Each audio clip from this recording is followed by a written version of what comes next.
Good evening. Thursday, August 20th, 2020.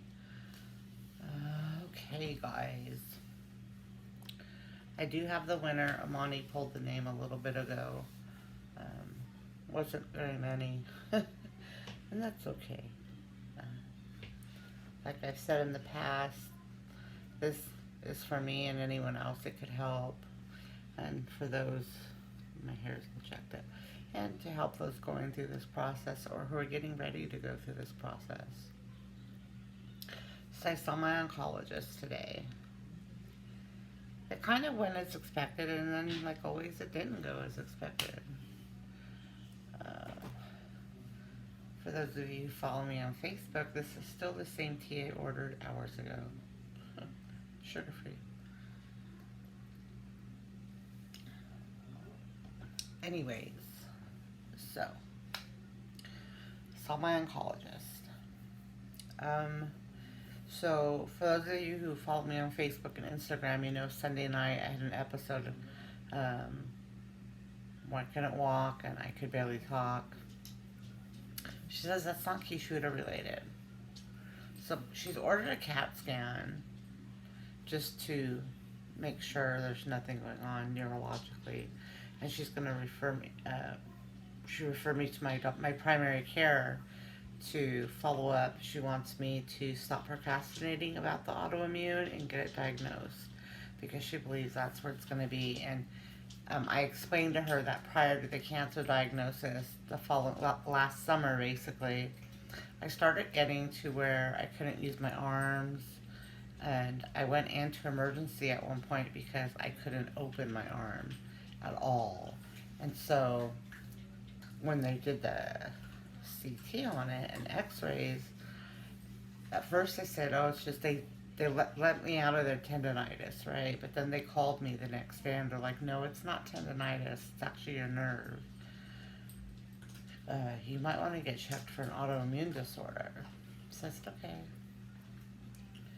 And just things kind of happened. I had a niece who was murdered. Really, she's my second cousin, but we call them our niece, just like the one I live with. She's really my second cousin, but I call her my niece. Her sister was murdered last September, and I was just getting ready to start to go to do that, plus see an diabetic specialist. When I stopped, I just stopped, and then when I was ready to start all that again, I was working and whatnot, but I found out I had cancer, so I just kind of didn't, pursue it. So anyways, she doesn't feel it's related to Keytruda. Now, the Keytruda is causing some issues. It's causing a thyroid issue, and it's causing high triglycerides. Still my husband.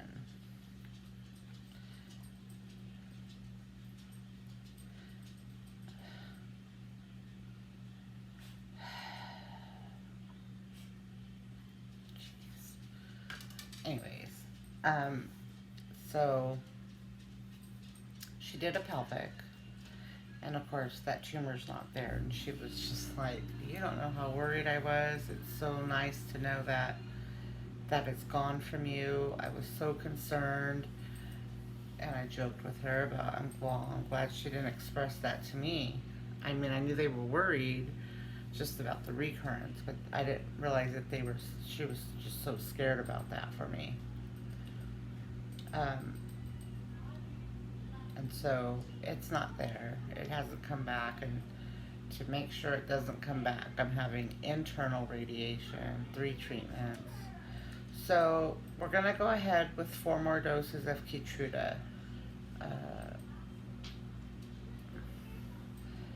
So 9 weeks, which will be 3 doses more, I'll rescan. And then about 12 weeks, I'll go see her again. Either after the 4th Keytruda or just before. So 12 more weeks for right now. And then we'll follow up and see where everything's at and go from there. She did not have my scans back yet. But in either case, we were going to continue the Keytruda because originally she did say 12 weeks or something like that, 16 weeks or whatever she had said. So that takes us out to where I will be at the end of this, which is October sometime.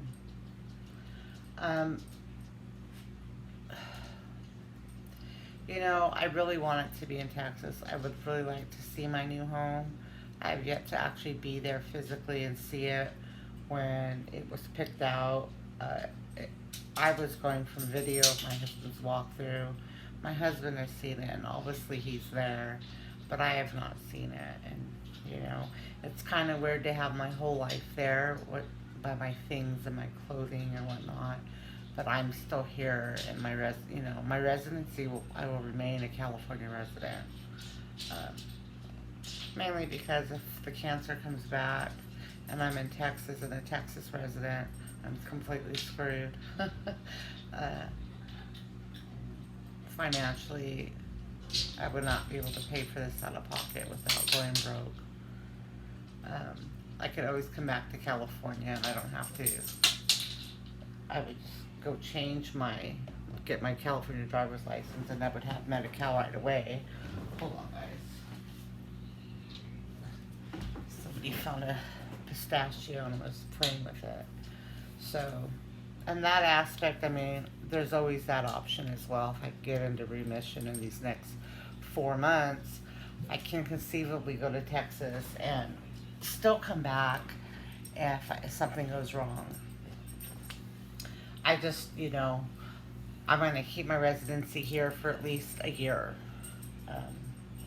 because I'll need to come back for testing. So he and I will still be coming back the majority of our time and spending it here in California, somewhere, my parents' house, here, wherever.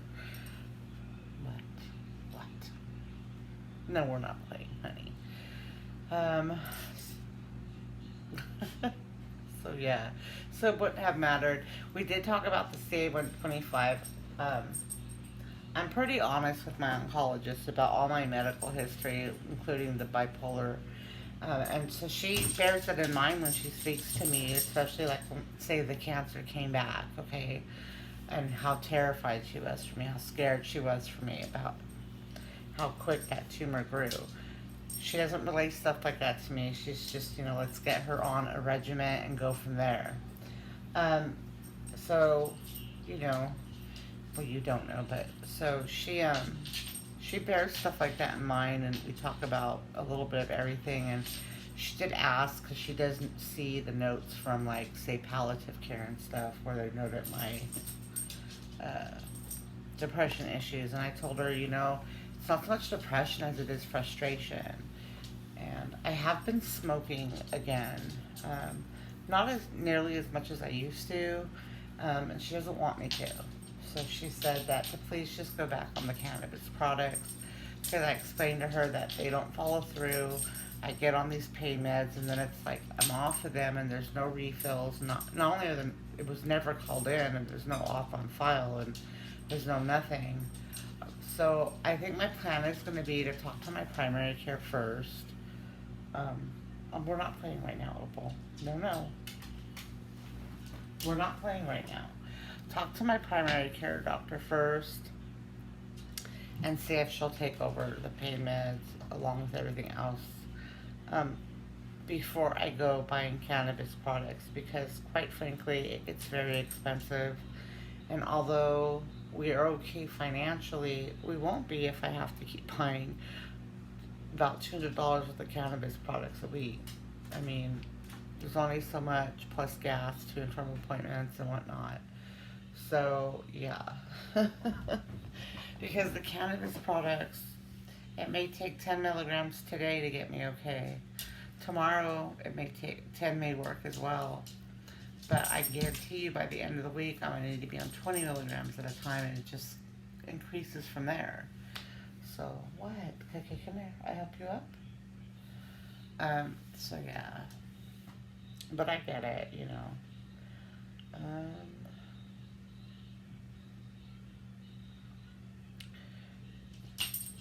I'm sorry, guys. My head is everywhere. Um, if you're just starting this journey, please know that, and you've watched some of my videos, or know that your process will be a little bit different than mine, in that if you have a gynecological cancer, the first course of action, of course, is going to be surgery. That's usually the first course of action with this, whether it's ovarian, uterine, or endometrial, or cervical. It's usually the first course of action is surgery.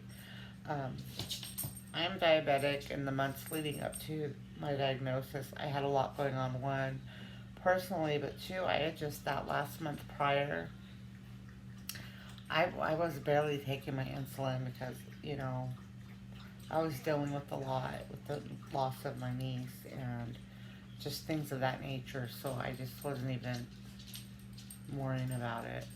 Which, had I may have been in a more stable position, but I just didn't, you know. And so your process will be a little different. And, and it's going to depend on the type of cancer you have. Because although, you have endometrial, the type of cancer matters. And there's so many different types of cancer, even endometrial, uterine. There's different types, just like there's a ton of different types of breast cancer out there. And there's aggressive and non-aggressive. So, had I been able to do surgery first, I probably would already be in remission.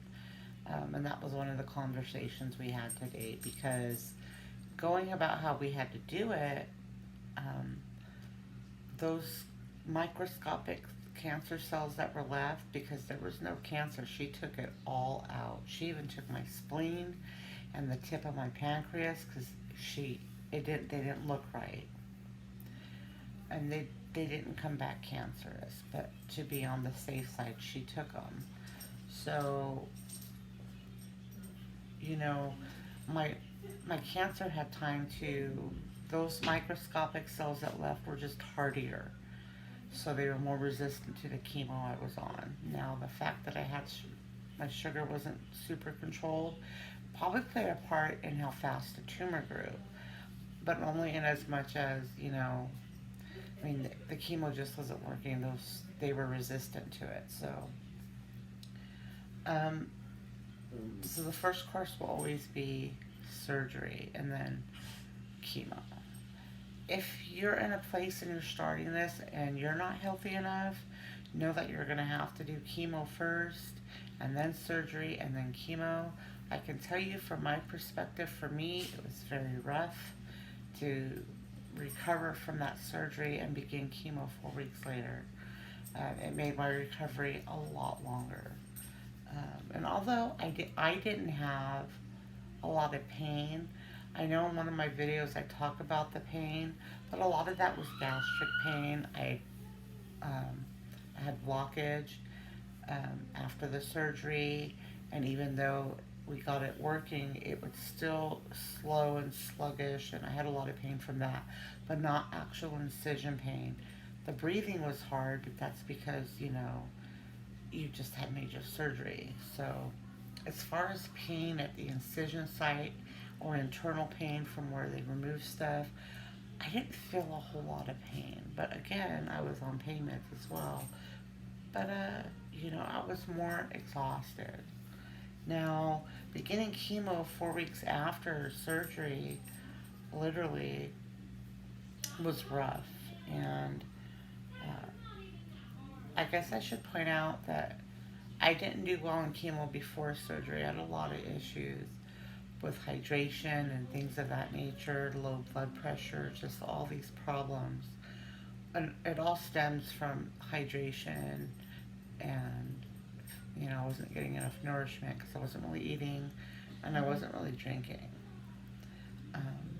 Now, as far as not eating, I'm obviously overweight. My body had the reserves to pull from for energy, but, hydration is going to be very, very, very important.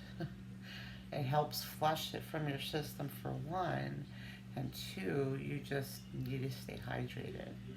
And they pretty much tell you if you need this amount of water normally, you gotta double it. So now I would drink Powerades and things of that nature, but even that became problematic in the end. And I had to go in, I had to get hydrated by IV. Now, I have a port, it's in my right chest wall, and that's not like keloid score, it's actually pretty flat, but the port is right here. I have a power port, so it's flat, and it's about that big in nature. And for me, I don't really feel pain when they stick it. It's like a small, like getting stung by a bee maybe. And I have more of an issue with IVs because I'm a heart stick. They have a very hard time finding veins on me.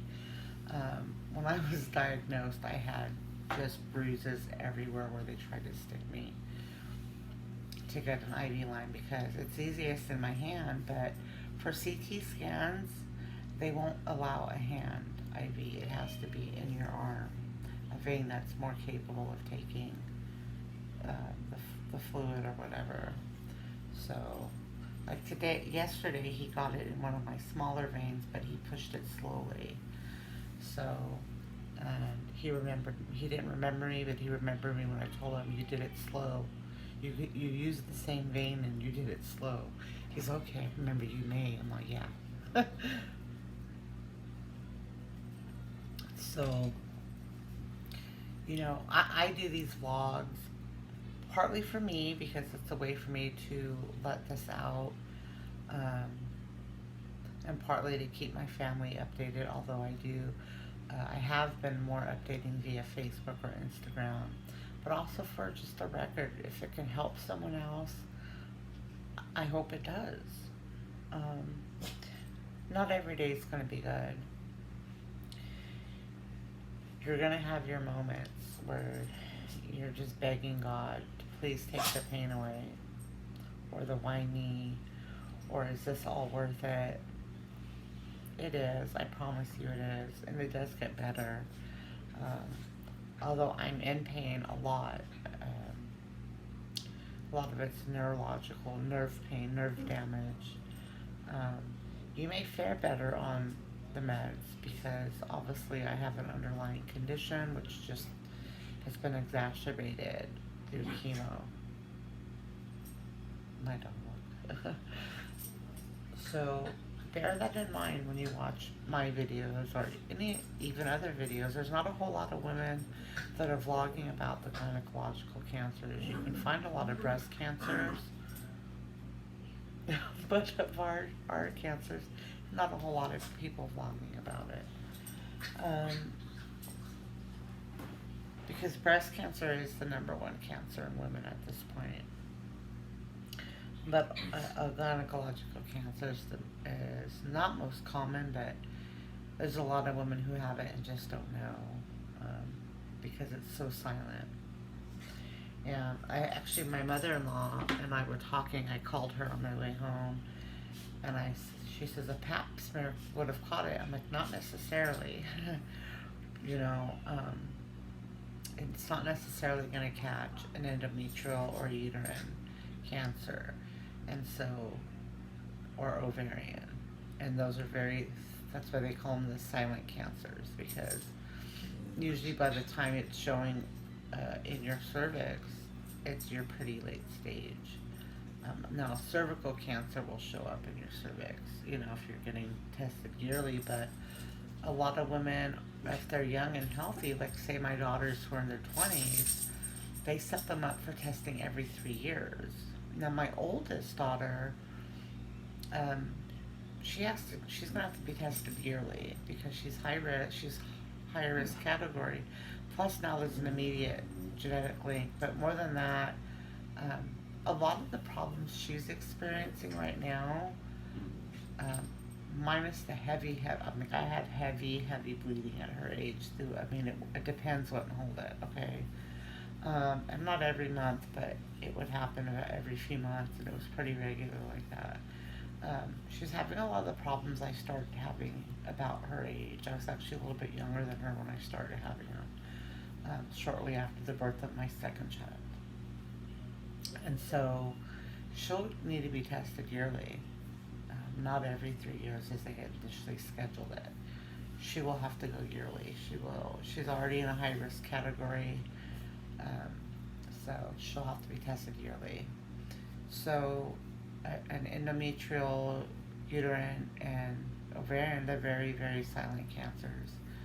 And that's why they're so deadly, I think, because one, there's many different types. If you have an aggressive cancer, you know, by the time you realize there's a problem like I did, um, it could already be metastasized into your lymph nodes, you know. You don't know. I got lucky. Had I not had the pain, I would have probably not gone for a PAP until February, March, you know. And by then it could have progressed even more. It could have progressed to my lymph nodes. Thankfully, I had pain, and a lot of it was because my lymph nodes were inflamed, and the cancer was just that prolific through my omentum layer. And the lymph nodes were just all swollen trying to fight it. So, for me, I'm lucky in that it's not aggressive, one, and two, that it never hit the lymph nodes. And part of that was because, you know, I smoked. The type of cancer I have,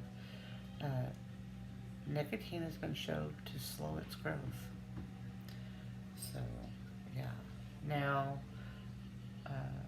one of you did private message my email about why didn't I have, and I've said it before, but you may have not watched that vlog. And I think I said this the other day. I tried to get a hysterectomy a few years back prior to the diagnosis. I was able to get a DNC, and because the DNC, they didn't see fibroids or any of those issues, they wouldn't give me my hysterectomy because there was no recent family history of a gynecological cancer. A lot of that has to do with a lot of my aunts and stuff that had hysterectomies, so, you know, there's no history. Sorry. Yeah.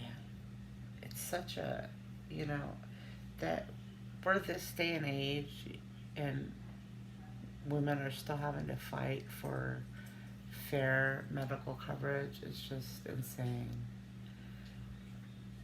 And I know people, you know, I'm an advocate for Medicare for all because, one, people are going broke paying for their medical care. But two, it's not that much more money, you know. And they'll look at Canada, look at here, look at there, they wait. It's no different than waiting. I mean, had I gone to a primary care, I would have had to wait for a referral, even on private insurance. So, I mean, there's really no difference. The difference comes is when you're an elderly patient, they're going to be less likely to save you than if you were young, or make you wait longer, or whatever. So, I don't know. I mean, there's a way to do it, just as long as it's, you know, right now how it is, privatized how it is, they do it for money, you know. Why does a CT scan in the hospital environment cost you twice as much as it does like where I went yesterday? A medical doctor's still reading them. Just food for thought, you guys.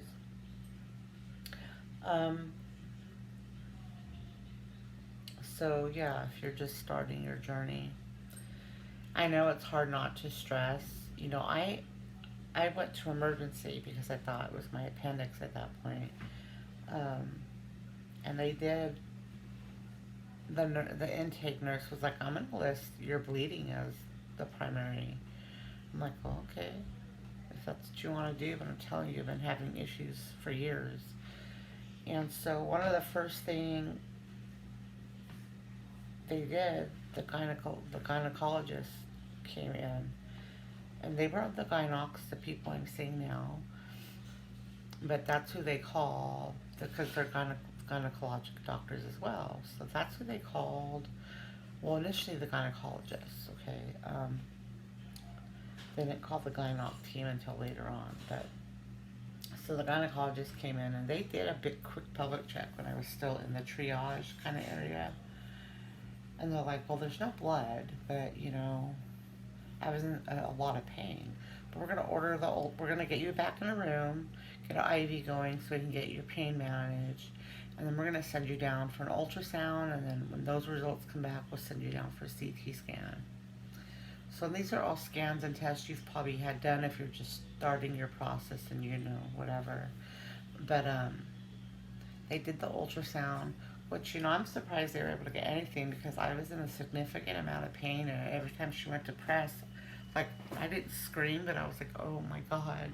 So she was trying not to press too hard, but even from that, they could tell there was a major problem because they came in and basically told me, oh no, yeah, there's something wrong. So it took a while between that and then to go down for the CT scan, probably about an hour and a half, 2 hours before I went down for the CT scan. Then I went down for the CT scan, and it's fairly quick. I already had the IV in, so I did the CT scans, and that was about a 3-hour wait. I mean, it was like 7-ish, 6-ish when I finished. And at 8 o'clock that evening, the doctor that had been with me, the regular ER doc, ER gynecologist, came in, and she's a gynoc though. She's part of my team in charge of my care. She's like, well, they think it's cancer. It's indicative of cancer. But, we're not 100% sure. But, my relief, and she gave me the name of her relief. It just, you're just your cancer, and you're like, and then she went off. She left.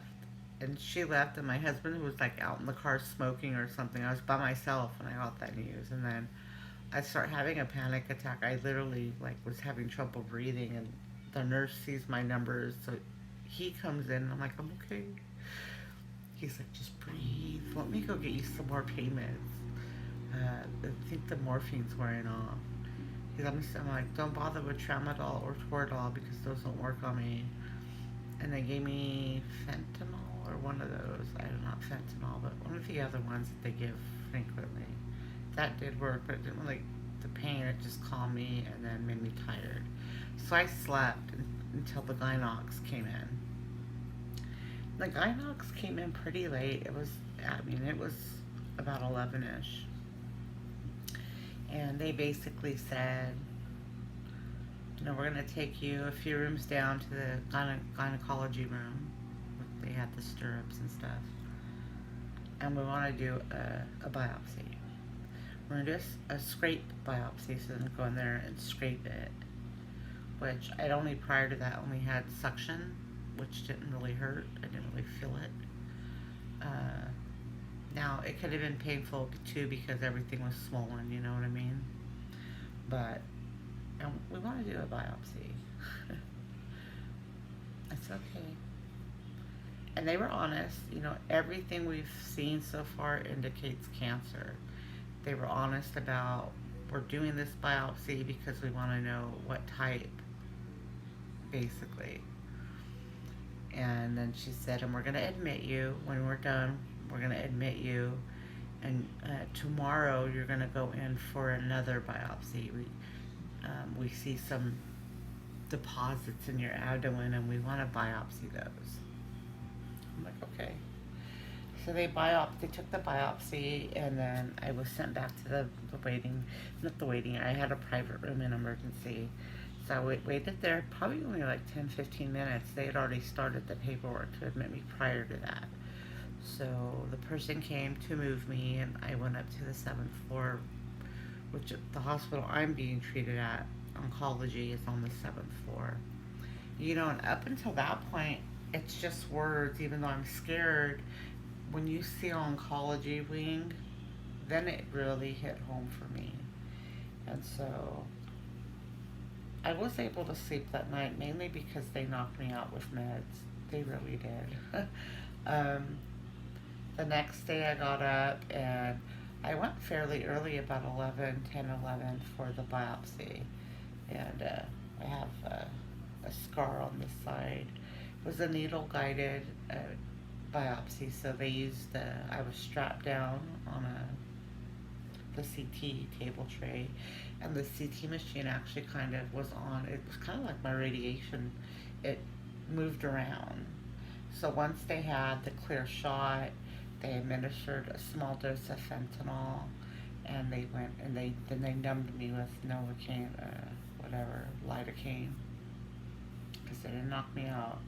And I can remember I didn't even look. I just turned away because I could see the needle was huge, long, and I didn't feel it go in. I could kind of feel it going through the abdomen, but not pain-wise. Just, you know how you could feel something a little bit. And it was a hollow needle, by the way. And then they stick the things that they're gonna grab the samples with. So they took it from 2 different tumors. So, and then that was done. They put a little, I didn't bleed, so they put the little bandage over it and sent me back to my room. And so those next few days, that was a Monday. So Monday, Tuesday, Wednesday was just waiting, and they pulled a lot of blood work. Now, I also knew on Monday they had pulled all the cancer marker tests, okay? And so, but they wouldn't tell me what they said. And I got the news on Thursday, October 17th. Early in the morning when they were on rounds. And they do their rounds early. And the same doctor that was abrupt in the room that night as she went off duty was the same one that broke the news to me. And then about 20 minutes later, the whole team came in, which included my main oncologist, Dr. Sane. Although there were so many people and you're just processing. And, you know, she says again, you know, you have cancer, it's stage 4, it's metastasized, you will have chemo and you will lose your hair. Blah, blah, blah. I'm still processing, you have cancer. So I didn't ask a whole lot of questions that morning. And so if you're doing this on an outpatient process, that's kind of good, because take someone with you to every appointment. It's going to be so important, because we're the ones going through this, and so you're going to need someone there who's close to you, but not so close that they're not going to listen to what's being said and ask questions that you're going to forget to ask because you're just shell-shocked. So make sure for your appointments you have someone there with you, because you're going to have all these questions and you're not going to have them till after you leave.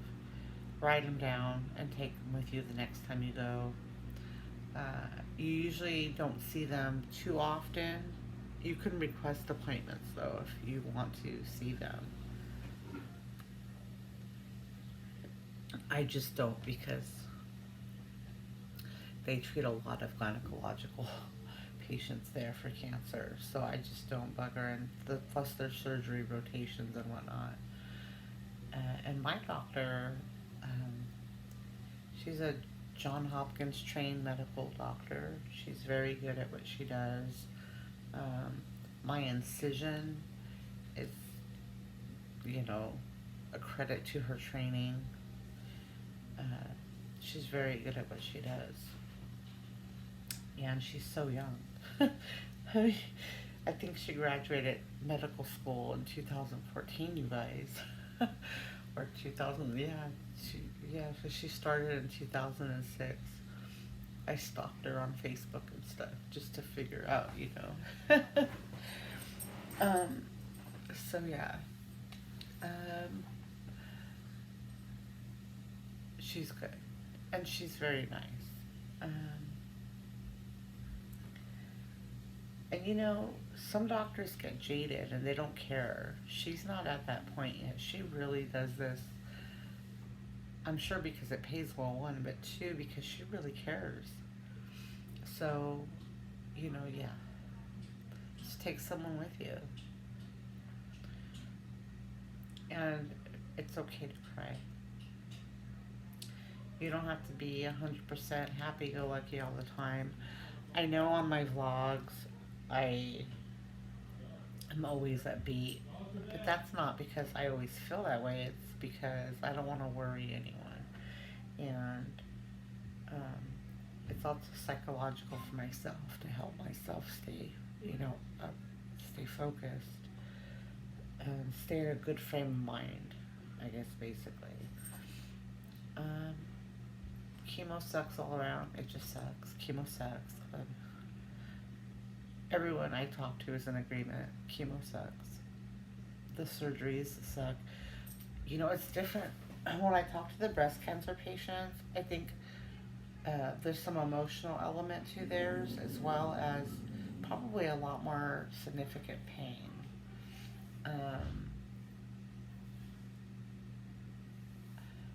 But I don't know if that would be any different for a young person going through this process. I've had children. So I don't feel the loss of that. Someone younger going through this process who maybe doesn't have the money to salvage their eggs, maybe they don't have the money, this would probably be a lot harder to know that. And it really depends on the stage too and where the cancer is, but in general, it's just a safe bet if you have to just take it all out. If they're taking your uterus, you might as well just let your eggs go. I guess that's the general consensus, but every doctor is different. But overall, from reading and whatnot, it's just the safest route to go, because it's silent.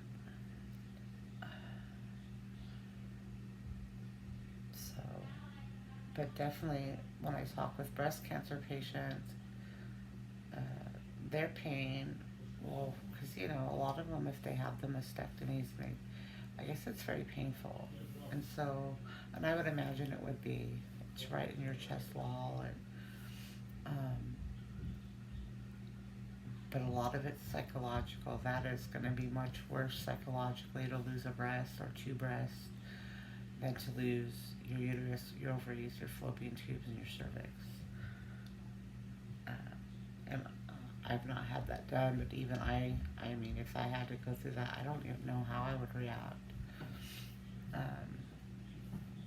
And then a lot of these breast cancers, not to get off, gynecological cancers, but a lot of these breast cancers are so damn aggressive. Even diagnosed early, they're so damn aggressive. And a lot of these women are in shell shock too, because there's no family history, any family history of breast cancer. And I went to high school with a woman who, I believe she's still in treatment for breast cancer. And I can remember talking to her one time at her house. I went to go clean it. And she said there was no family history. And I'm hearing a lot of that from women in the cancer center. No family history. So kind of makes you wonder what the hell's going on environmentally that's causing these cancers. And, there's been studies about, cell phones are pretty much, it's pretty much radiation when you do, the Bluetooth and how our phones get signal. It's a low radiation type of radio signal, basically. And a lot of women, I know I used to, keep them in my bra. I haven't done that in years, but, and then the foods, a lot of, even healthy, if you eat healthy, if you're not eating organically, all our vegetables and stuff are sprayed with Roundup, which, as we know, causes cancer. It can cause many, who's to say it's not causing, so that's just weird, and I thought I would share that with you guys from the women I talk with, these breast cancer patients, that, just because there's no family history, get checked. If you can afford to pay for your own mammogram, go do it. And you're in your 30s, even if you're in your 20s, if you could afford to go pay for it, do it. Ask your doctor to write you a prescription and go do it. Because they usually don't start checking until you're in your 40s, and by then, you know, it could be too late for some people.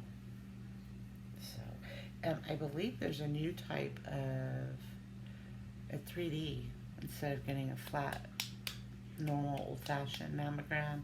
There's a new one called something topography, where it's actually a 3D image of your breast, which is, I'm sure, much better than just a flat image. You know what I mean?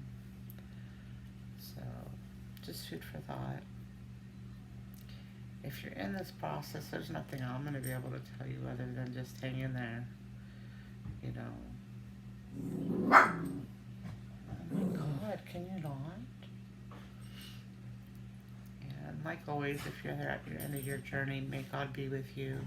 May your transition from this earth be peaceful. And, yeah. You guys, always remember to stay grateful and thankful for each day. It's so easy to get sucked up in things that don't matter, material things, and forget that we only have this one life, and a lot of us spend it focused on the wrong things. If there's anything that this whole journey has taught me so far, is to be thankful for every little thing. And if I'm out, I'm not really on my phone anymore. If I'm with someone, I'm present in that moment. And, you know, we have one life, you guys. And although I'm on my phone a lot when I'm in here, if I leave this room, I usually leave my phone in here. I will focus on whatever's going on out of this room. And a lot of that too, though, lately is just, I don't like all these political posts and so much hate back and forth. And it's so unnecessary. Both parties suck. Both presidential candidates suck. There's not one better than the other. There just really isn't. And that's all I'm going to say on that. And just think about those things. So the winner of this month's giveaway, and I'll try to do these monthly now that I have a internet signal here in my room.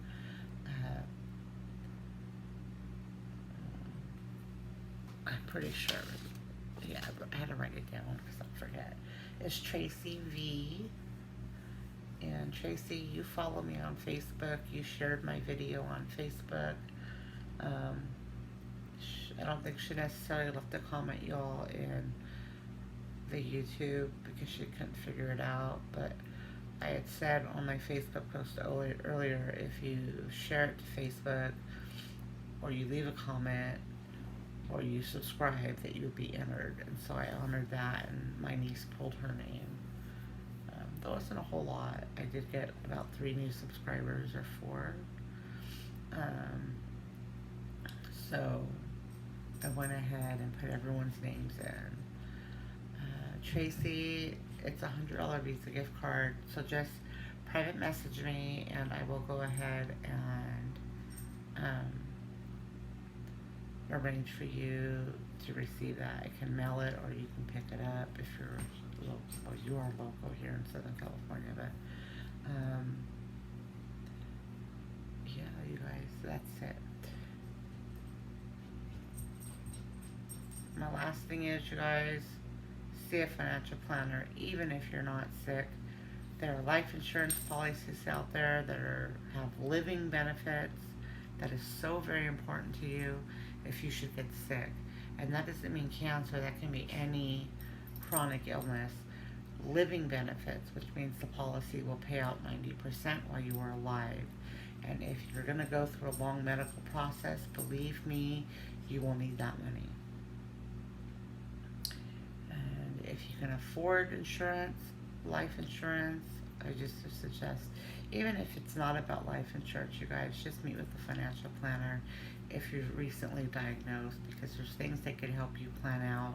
This is a very expensive process if you live in the United States and don't have basically a state-covered program, and it varies from state to state. Here in the U.S., why I easily qualified here in California. For me, if I had gone to Texas, I wasn't guaranteed I can get it, so I didn't take that risk. And it's like that. Democratic states, you're going to be more likely to qualify, but that's not always the case. You may not. In California, it is income based, and although I had a lot of assets, I do not have an income. So I qualified no problem, despite the amount of money I had in the bank. Other states aren't going to be like that. They may be a combination of, which is sucky because just because you have the assets, that may be money you're living on. Like that's money we live on, and if you have to use that money, you can go broke paying for this process because, as I said, it can run into the millions. So, if you have any questions for me for my next vlog, email them to my email, justine.haber22@gmail.com. You can, if you want more daily or weekly updates, subscribe to my Facebook or my Instagram. I have 2 different Instagrams. They're listed in the link below. And that's it, you guys. I hope everyone has a good Friday and a relaxing weekend. I know this whole homeschool for you parents that have kids, this whole virtual learning sucks. It's an adjustment. Same thing for the teachers too, you guys. So everyone be patient, stay grateful, and be kind to one another.